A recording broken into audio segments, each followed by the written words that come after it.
It was a mistake, Michael, I swear. It might be his. How could you betray me like this? My life at 22 felt perfectly predictable. I was finishing college, had a part-time job, and I was planning a future with my girlfriend of 4 years, Melissa.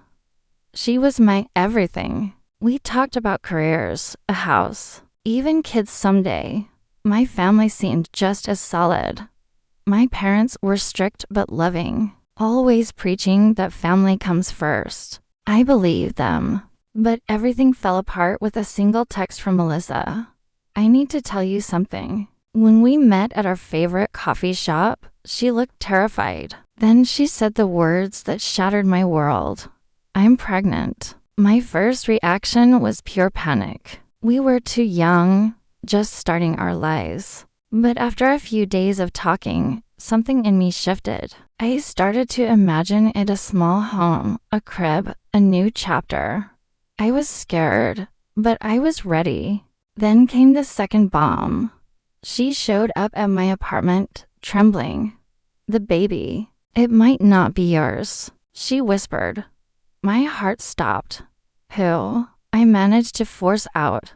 She wouldn't look at me. Your brother, Alex, my little brother. My parents' golden child. The one I'd always defended. And now, the father of my girlfriend's child. I called him immediately. His silence was all the confirmation I needed. Alex, I said, my voice shaking. Tell me it's not true. He just mumbled.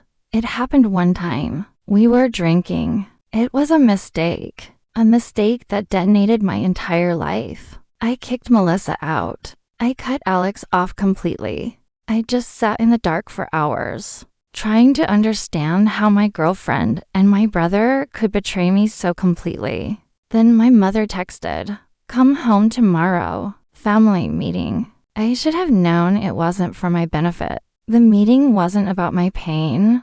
It was about supporting the baby. My parents defended Alex. They comforted Melissa. They told me to be understanding and forgive. They announced Melissa would be moving into our family home. My childhood bedroom was being turned into a nursery. When a DNA test confirmed the baby was Alex's, they delivered the final blow. Alex and Melissa have decided to get married, they said, as if a wedding could fix this colossal betrayal.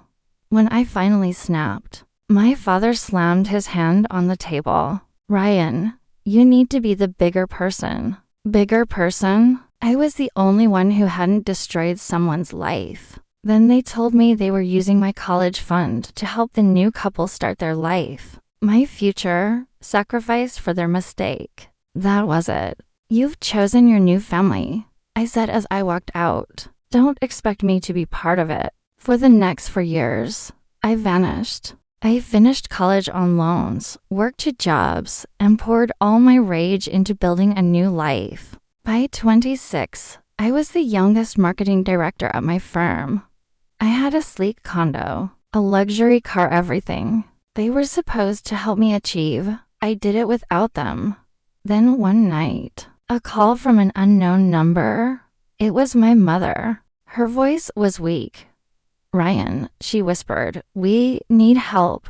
Dad's business had failed. They'd lost the house. Alex was jobless. Melissa was struggling. And their son, Jacob, was very sick. They were facing eviction. We know we don't deserve anything, she cried, but Jacob is just a child.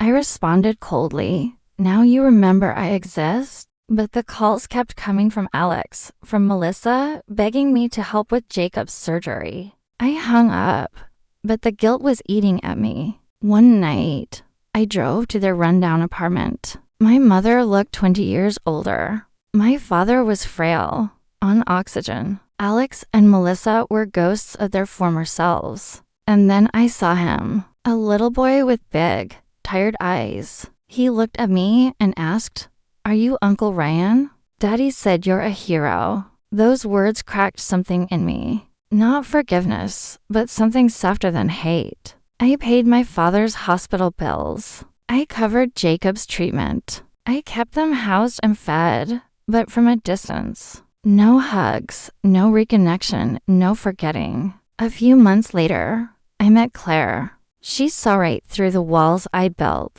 "You're helping them," she said, "but you won't let them help you heal. That's not strength. That's fear." Slowly, I started to let my guard down. My family started genuinely trying to make amends, offering to repay every cent, no matter how long it took.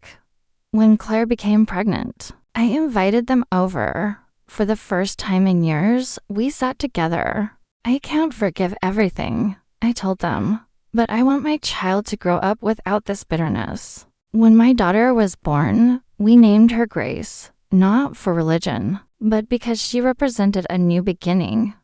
My family's betrayal almost cost me my humanity, but she saved me from that.